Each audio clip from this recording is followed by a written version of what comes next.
Alors, Louise, on voudrait savoir quel a été le rayonnement, toute l'influence, quelle influence ça a donné le travail que vous avez fait au Carrefour, surtout avec l'intégration des personnes avec une déficience intellectuelle sur le reste du Québec. Est-ce que le Oui, travail que vous faisiez à Pointe-Saint-Charles, quel rayonnement avait sur le reste de l'éducation populaire au Québec?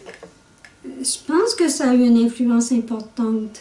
C'est-à-dire, ce qui s'est passé, c'est que le cheminement qu'on a fait faire aux personnes qui avaient une déficience intellectuelle, en les amenant à réfléchir sur ce qui était eux-mêmes, ce qu'ils vivaient, puis tout ça, et à prendre la parole, ça, ça a été important. C'est-à-dire que nous autres, au Carrefour, on voyait bien les résultats de ça. On les voyait, les cheminements des gens. Et les participants et les citoyens ils me disaient, ben Louise, mon Dieu, c'est incroyable, c'est plus la même personne. Avant, il niaisait. Maintenant, quand il nous voit, il nous parle, il y a quelque chose à nous dire.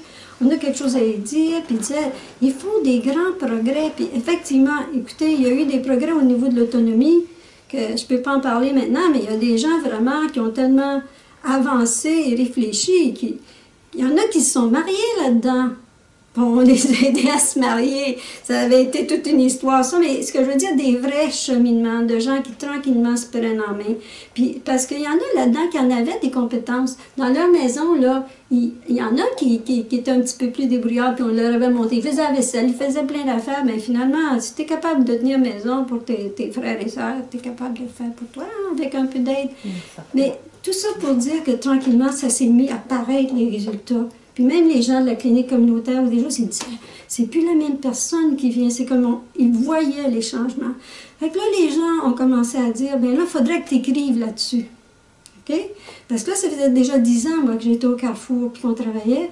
Ils m'ont dit, ben il faudrait que tu écrives quelque chose là-dessus pour qu'on puisse le partager parce que vraiment, ça vaut le coup. Il y a là quelque chose d'important, puis il faudrait que ça soit su pour aider les gens à changer les approches. Fait que c'est là que j'ai écrit un livre qui s'appelle Des gens comme tout le monde, qui racontait l'expérience de 13 ans ou 11 ans d'expérience, tout ce cheminement-là dont j'ai parlé un peu tantôt, mais un petit peu plus développé, pour montrer en quoi notre approche de vraiment amener la personne à se voir elle-même, se conscientiser par rapport à elle-même, puis se voir aussi dans sa vie, puis à être réaliste aussi, puis à voir c'est quoi la vraie vie d'un adulte, puis toi, qu'est-ce que tu pourrais faire là-dedans, comment ça donnait.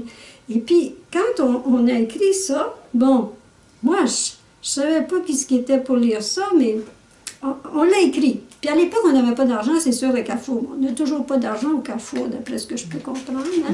Mais donc, on était à la commission scolaire, puis on avait, ben, ça donnait un document épais comme ça, tu sais. Puis on n'avait pas d'argent, nous autres, pour publier ça. Fait que la commission scolaire, on en a fait 400 copies. Puis là, on a annoncé, on a fait une conférence de presse pour annoncer qu'on avait ça, qu'on avait écrit, que j'avais écrit sur l'expérience du Carrefour, puis que vraiment, c'était pas vrai qu'il n'y avait rien à faire avec les gens qui avaient une déficience intellectuelle, puis c'était pas vrai que c'était des enfants, puis il fallait se mettre à travailler et tout. Il y a eu un article de journal là-dessus. Dans d'une semaine, on a passé les 400 copies. Ceux qui étaient intéressés, c'était les parents, évidemment. Les parents, les enseignants aussi, qui finalement faisaient de l'occupationnel dans leur classe, dans les écoles ordinaires. Et puis, après ça, mais là, les gens se sont mis à vouloir venir, à m'interviewer et tout ça. Fait que c'est comme si... fait que j'ai été dans un congrès, parler de l'expérience du Carrefour, et là, les gens venaient, ils voulaient savoir, ils voulaient... Et puis, à ce moment-là, il y a eu l'Association du Québec pour la déficience intellectuelle qui m'a demandé de devenir membre du conseil d'administration. D'accord. Et puis, eux autres, leur but, c'était de voir si, avec l'expérience que je disais que les gens étaient capables de prise de parole et tout ça, de voir si, est-ce qu'ils voulaient que les personnes handicapées aussi prennent la parole à leur association provinciale. Parce que là, c'était juste des parents, mais ils disaient, oui, s'ils peuvent nous dire qu'est-ce qu'ils vivent, on va, de leur point de vue, on va pouvoir nous-mêmes avancer. C'est comme ça que c'est à travers la KISS, par exemple. Puis là, je me suis retrouvée dans des congrès, puis là, il y avait plein de monde qui me demandait d'aller parler de l'expérience, puis un petit peu partout au Québec. Mais ce que ça dit, c'est que les gens, ils attendaient ça. C'est comme si le fruit était mûr, tu sais. C'est comme s'il y avait plein de monde qui n'en pouvait plus de ne rien faire. qui n'en pouvaient plus de se dire qu'il n'y a rien à faire avec quelqu'un qui a une déficience intellectuelle, qui va toujours être un enfant toute sa vie de 3 ans. Puis ça, c'était comme, ça venait comme donner un espoir. Fait, ça a eu une grande influence. Parce que en même temps que je suis allée un peu partout, vraiment, je suis allée bien des places, au Québec, au Nouveau-Brunswick, un peu partout, partager l'expérience avec des parents, avec des professionnels, mais en même temps, moi, je serais proche des personnes handicapées, là. Parce que je parlais pas en mon nom personnel. Puis à chaque fois que j'allais faire des conférences, j'amenais quelqu'un de mon groupe qui prenait aussi la parole, qui répondait aux questions. Puis ça, c'était... Pour les gens, c'était incroyable de pouvoir demander une question à une personne qui a une déficience intellectuelle. Personne n'avait pensé faire ça avant parce que tu disais, ils ne sont pas capables de répondre. C'est comme si les mentalités ont changé. Et puis le Carrefour s'est vraiment associé beaucoup à des personnes qui sortaient d'institutions. Tu sais, les enfants du Plessis, on a parlé de ça. Ça, c'est des gens qui avaient été placés en institution quand ils étaient tout petits. Dans le fond, c'était des orphelins. Puis on les avait placés en disant que c'était des malades mentaux, des déficients mentaux. Puis un moment donné, ils sont sortis puis ils ont pris la parole. Puis donc, il y a eu un mouvement de gens qui avaient une déficience intellectuelle. Ça partait du Canada, ça, l'Association canadienne, qui ont parti un mouvement de prise de parole des gens par eux-mêmes. Puis ça s'est appelé « Personne d'abord ». Ça disait, on n'est pas des petits pots de confiture, des petits pots de petits pois, puis ils ne voulaient pas rien savoir avec les étiquettes. Ils disaient, on n'est pas des malades mentaux, on n'est pas des mentaux, des déficients mentaux. Là, ils sortaient tous les mots qu'ils pouvaient. Ils disaient, des étiquettes, on met ça sur des cannes de petits pois. On est des personnes d'abord.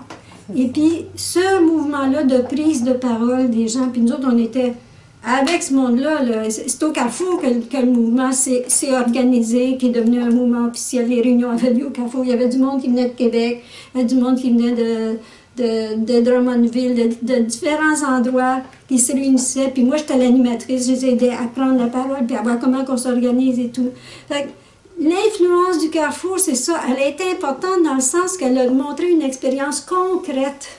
Pas compliquée, dans le fond, là. Tu sais, là, ça ne te prend pas un doctorat là, pour faire ça. C'est pas des approches compliquées, c'est des approches d'éducation, de se mettre à la place de la personne puis de la faire cheminer par rapport à sa vie. Mais aussi comme citoyen, parce qu'il y en a qui prennent la parole. Là. Tu sais, Pointe-Charles, c'est un quartier engagé maintenant. Ouais. Fait, eux, les cheminements, les questionnements qu'on se faisait au Carrefour, tout le monde ensemble sur les différents problèmes du quartier, bien, moi, je les amenais à eux autres aussi, puis je disais, vous autres, qu'est-ce que vous en pensez de ça? Puis eux autres, ils disaient, ben, ça, c'est pas correct et tout. Fait, ils venaient aux réunions aussi, ils prenaient la parole. Puis pas bête, hein? Pas bête du tout, là. Il y en a qui n'auraient pas été capables de le faire, mais il y en a d'autres qui étaient capables joliment de le faire.